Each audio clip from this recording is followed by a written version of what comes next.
Hello, I'm Michael Hainsworth. And I'm Andrew Coyne, columnist with the Globe and Mail. Inflation, the housing market, healthcare. As we rang in 2023, the biggest issues of 2022 remain the biggest issues of the new year. What can we expect out of the year ahead? For perspective on the big issues, the CD Howe Institute Podcast asked Andrew to join us for his insight. Thank you for joining us. Pleasure. The Institute started the year with Duncan Munn's call to the country's political class to embrace more realism in public policy, and priority number one was inflation control. Do you get the sense that fiscal authorities understand their contribution to the worst inflationary environment in 40 years? They may understand it. Whether they are prepared to make that a priority or not, I don't know. Obviously, the primary responsibility for getting inflation back down is on the Bank of Canada. That's the only real tool we have. But certainly the fiscal authority can back that up. And I think mostly in terms of the credibility. I'm not as concerned about spending contributing to inflation, but it does make it harder. Credibility and expectations is so much a part of the game of getting inflation under control. It's one of the biggest potential strengths we have because we're coming off a period of 30 years of low inflation. So there's an optimistic scenario where people are going to be more ready than they were back in the 70s and 80s to believe that the central bank really mean it when they say they're going to get inflation back down. But they need to have that backstop from the fiscal authority looking like they're getting control of their deficits and debts and spending. And we don't see a lot of evidence of that, frankly, from the federal government right now. What do we need to see out of the federal government?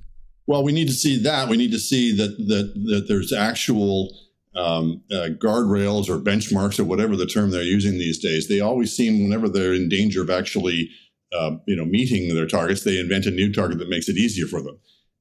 And there's a little game they play every year where they make a forecast out for the next 3 or 4 years of what spending is going to be like. And every time they do it, it goes up at a nice moderate 1 or 2% per year. It looks like they've got spending under control. And no one seems to notice that every time they do a new forecast, they just raise the whole fiscal track another. They just revise the whole forecast up.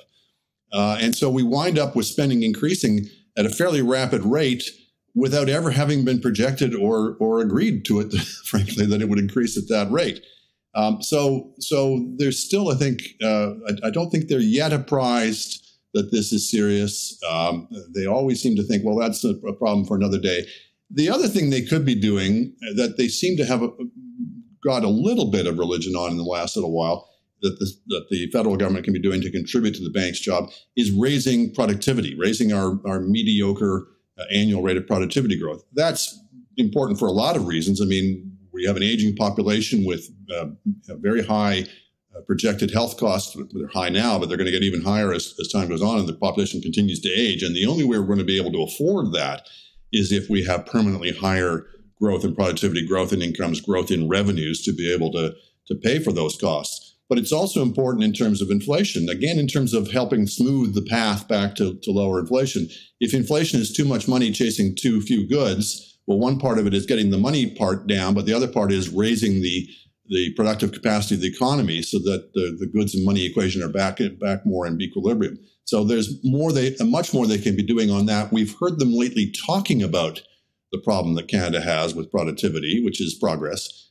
We haven't seen yet serious policies to address that.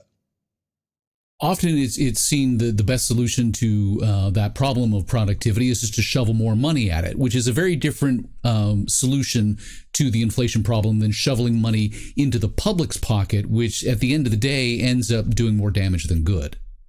Yeah, we've seen this, for example, on the housing side. If your concern is for high and rising housing prices, demand side solutions where you put more money in the hands of new first-time homeowners isn't really going to help that very much. On the productivity side, yeah, the way that a lot of people in Ottawa think about productivity is you kind of shovel a lot of R&D in at one end, and until you come up with new and more ways to subsidize research and development, and out at the other end will pop more productivity. It's just sort of almost like a mechanistic equation.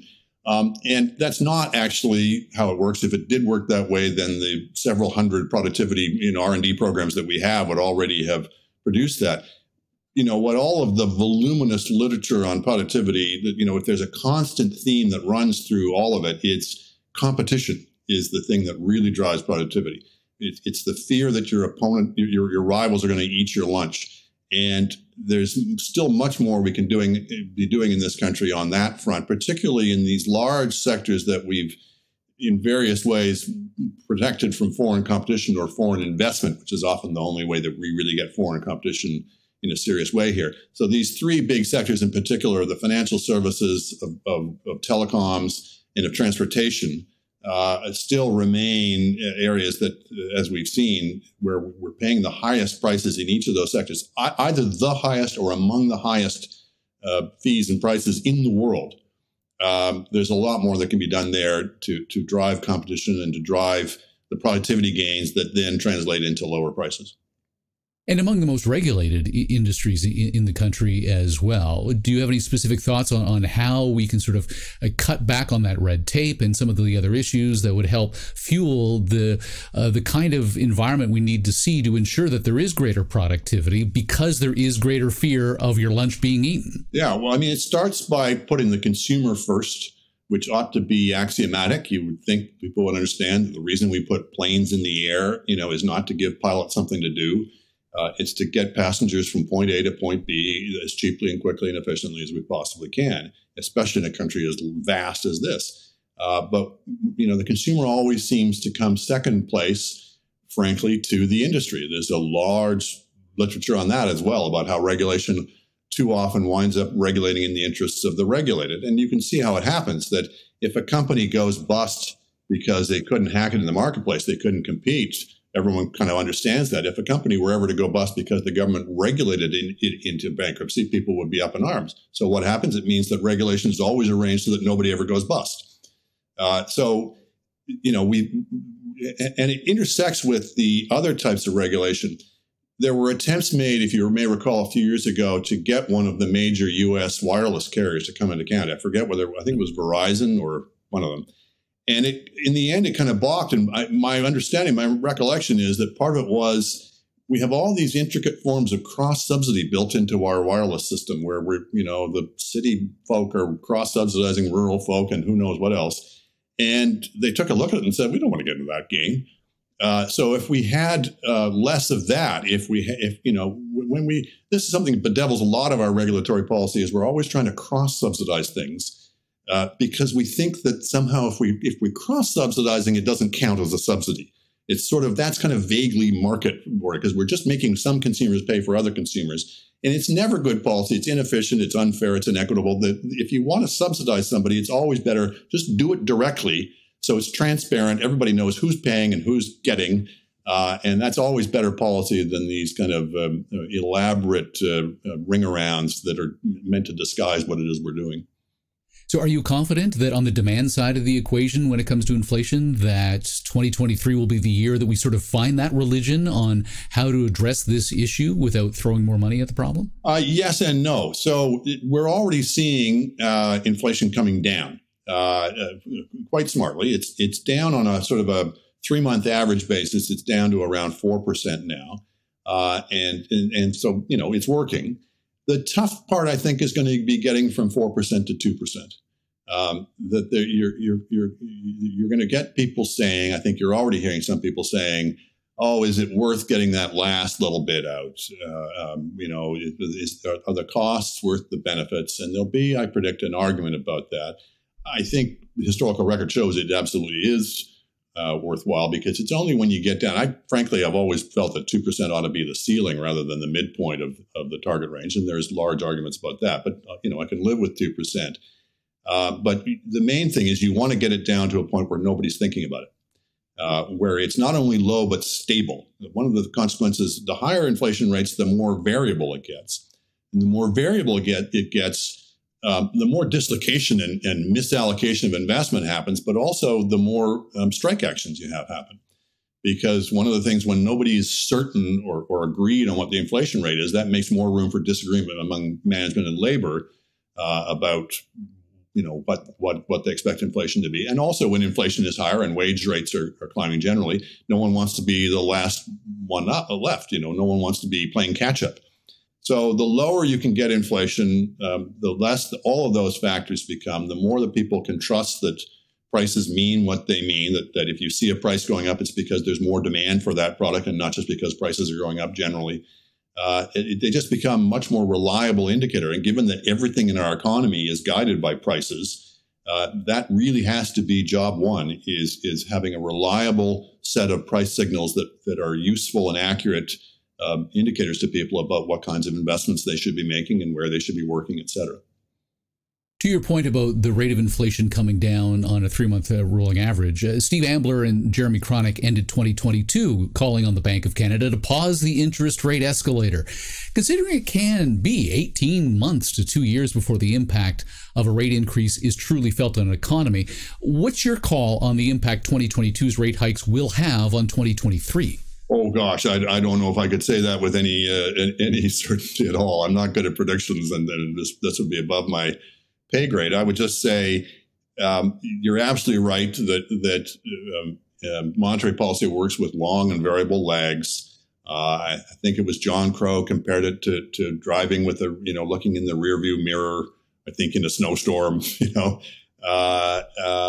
it is extremely difficult. I'm sure the bank is cautious and concerned about not overdoing it.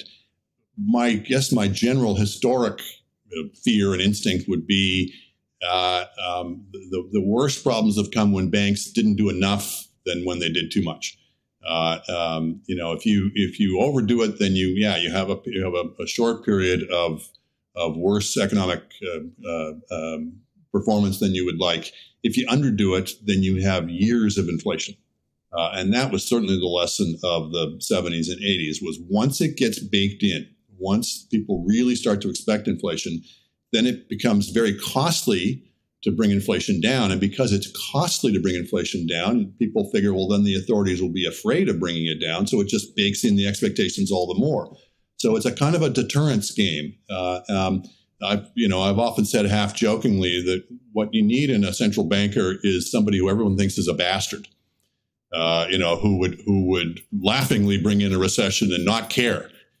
Because as horrible as that sounds, if people think that that's what the central bankers like, they're much more likely to believe them when they say they're going to get inflation down. And one of the problems, it's only a small part of this, but one of the problems I think feeding into this was in the run-up before the inflation we've seen for a couple of years there, you had both the government and the central bank talking as if, well, we've got other concerns than just inflation. We're a modern central bank, and we're interested in things like, the climate change and inclusive growth. And those are all wonderful things. Don't get me wrong. It's important for somebody to be concerned about that.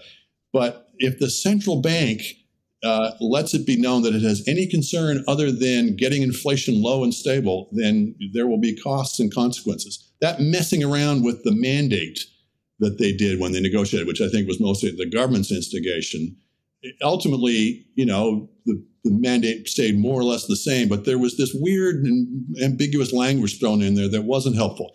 And what's notable is, if you listen what's coming out of Tiff Macklem's mouth and others at the central bank these days, it's, we're getting inflation down. That's the only thing we're concerned about.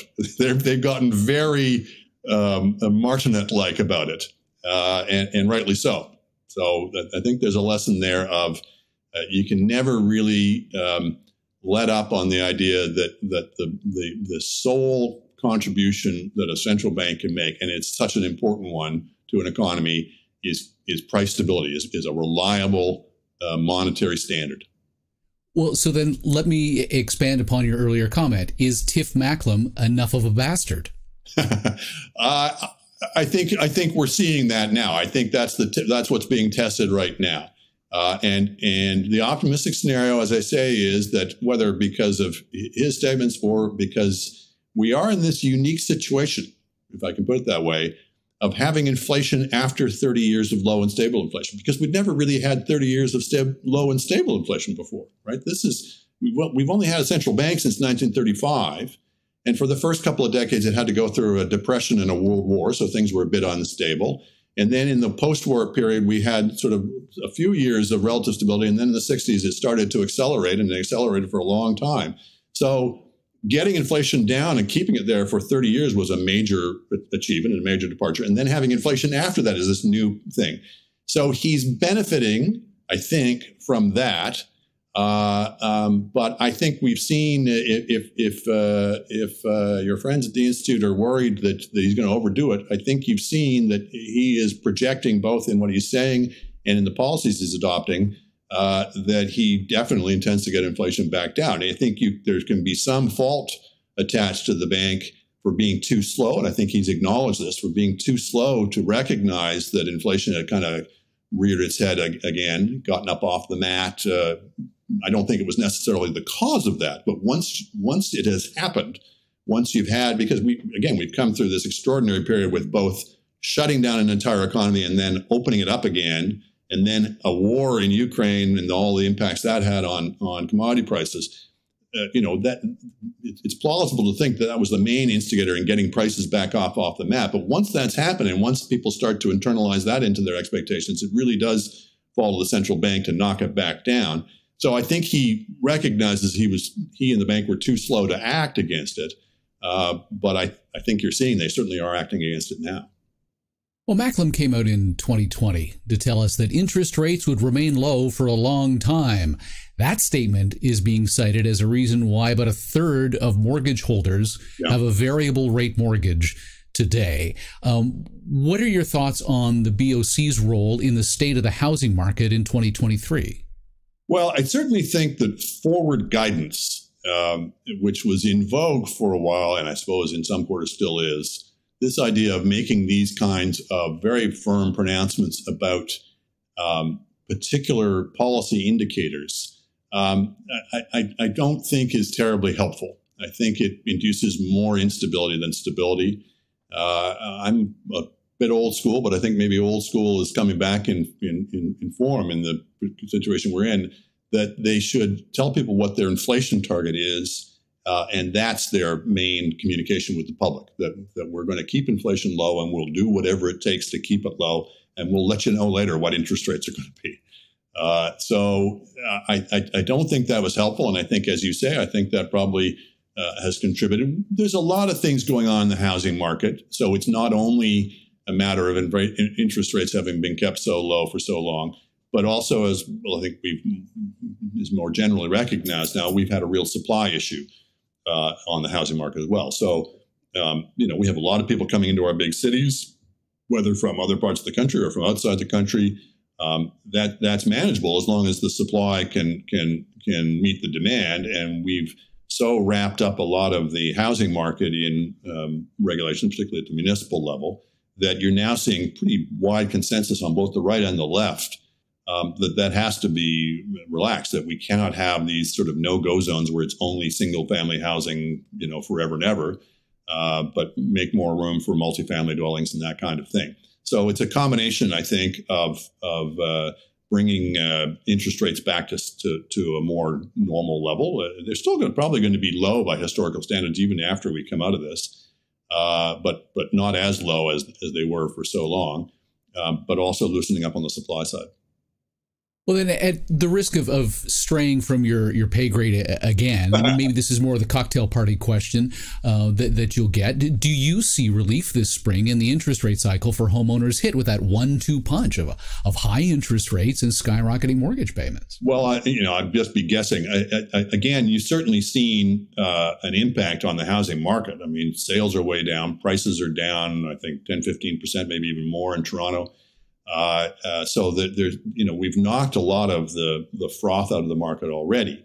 And it's just going to depend upon the course of inflation. That if we continue to see progress on the inflation rate, if that 3-month average that's around 4% now continues to show progress on that, then interest rates are going to start to come down. But when or if that's again, way above my pay grade. It's above anybody's pay grade that nobody knows. Right. We're, 20 years into the Romano Commission's report that called for more money and more planning to fix what ails healthcare in Canada. We got both, but we learned from the pandemic that neither money nor planning really rescued us. What does 2023 look like in Canada's hospitals?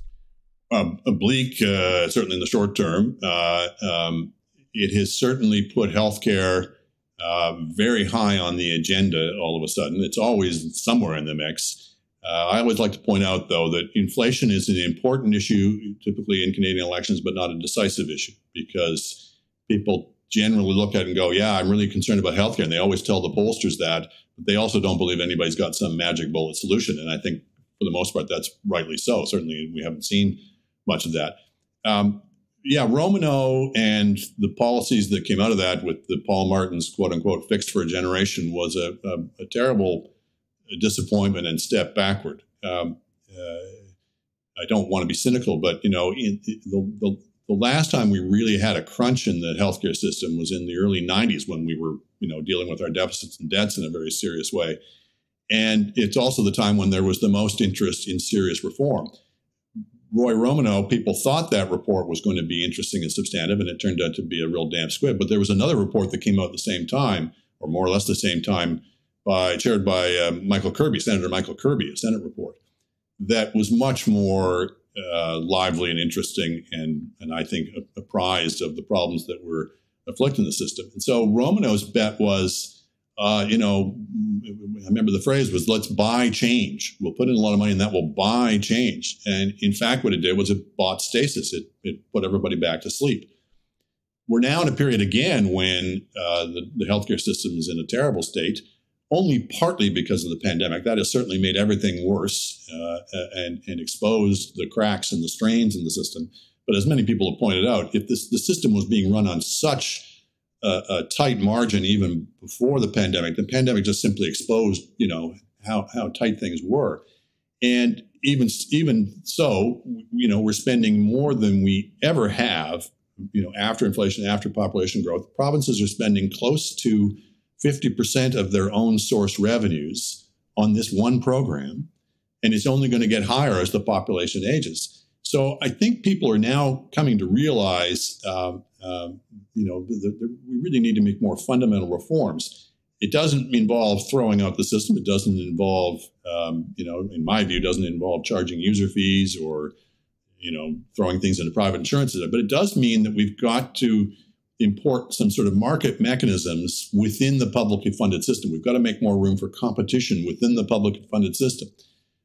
So if hospital X can do a tracheotomy for X number of dollars, but the clinic down the road can do it for fewer dollars, then we've got to be prepared to shift some of that business towards the clinic down the road. Because waste and inefficiency in the healthcare system isn't just a matter of wasting a few dollars. There's lives on the line. When we have the kinds of waiting lists that we have and wait times for healthcare, we're starting to impinge on people's health and indeed their lives. So I think there's much more of an appetite now for serious reform, but it's always difficult because the system is so enormous and so complex, and because there's so many interest groups within the system that are prepared to rise up against any change whatever, that every politician who has to get elected in the next 18 months is very nervous about approaching it. And they'll only do so when you get into the kind of crisis we're in now. Well, to your point, Ontario is expected to open privately operated independent surgical centers to clear the backlog from the COVID-19 pandemic. But, the doctors are saying this is just going to lead to a brain drain from the healthcare system into the private healthcare system, and we're just going to end up doing more damage than good.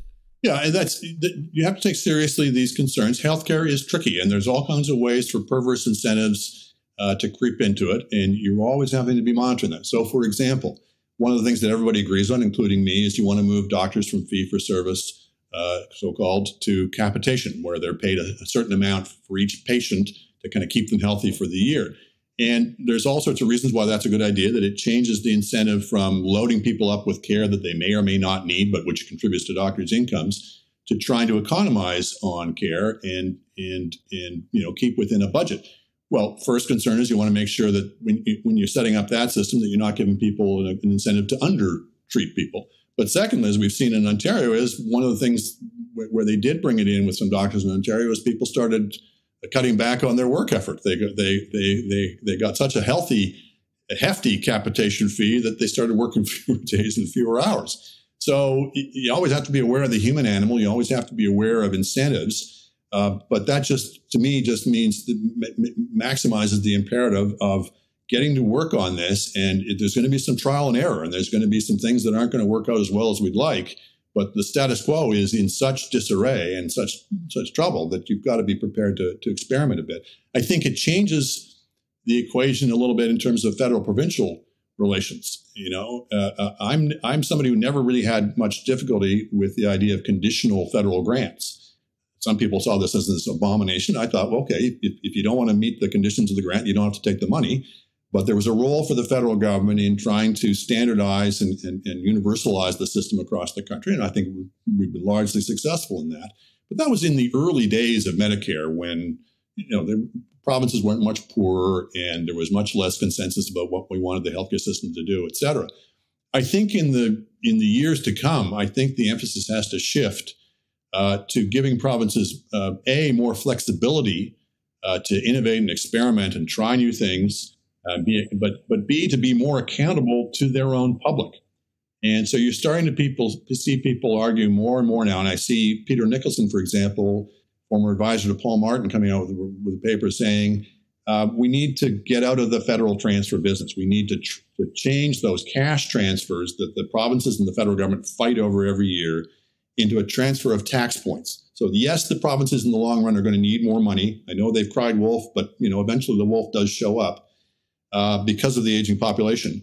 But they need to be accountable for how that money is spent. And they're not accountable now. What happens now is it's just this endless game of finger pointing and recrimination where the provinces blame the feds for not giving them enough money.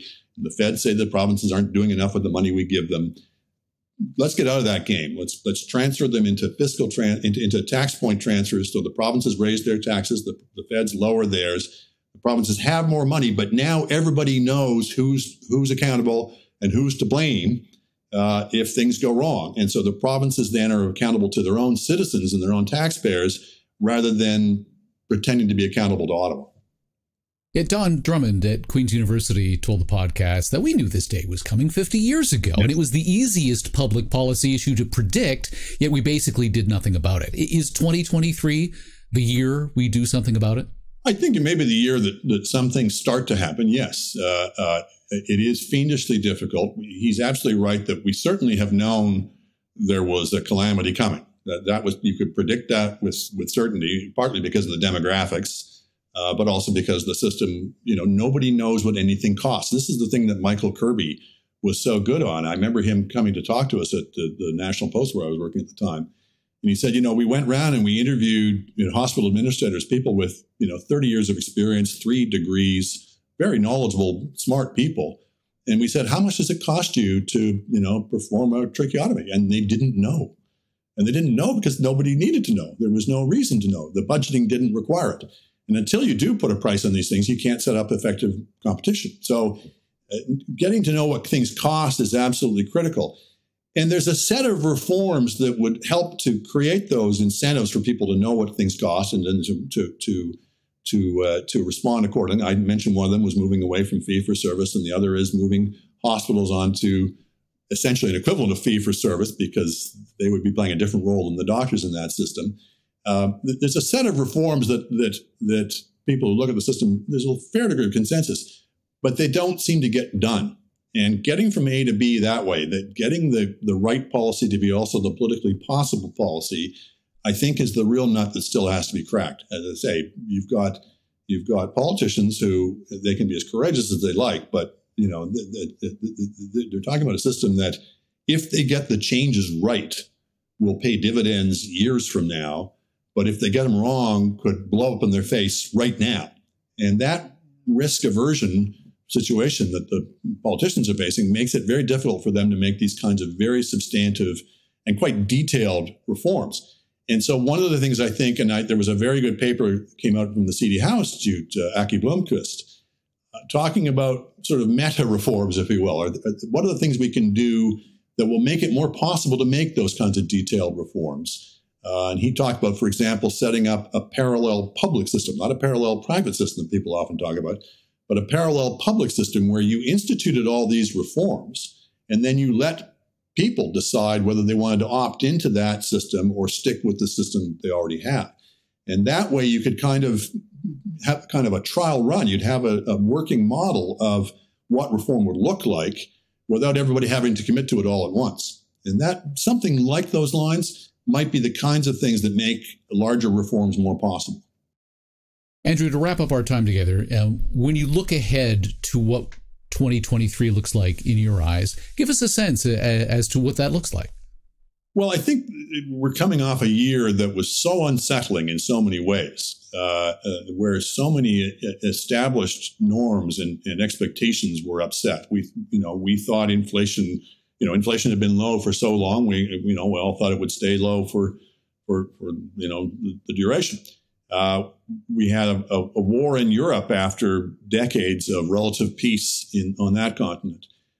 We had these series of things, and obviously dealing with the aftermath of the pandemic, that really were quite unsettling. So, what I hope, but don't necessarily expect from 2023 is that, some slow return to normalcy, that we get inflation back under control. We'll have to see what happens in Ukraine. That war is going to grind on, and it could get, we're all sort of sitting on a precipice there, that it could get very hot and nasty in a hurry. So that's going to overhang all of our activities, including on the economic front. That's the kind of uncertainty that markets hate.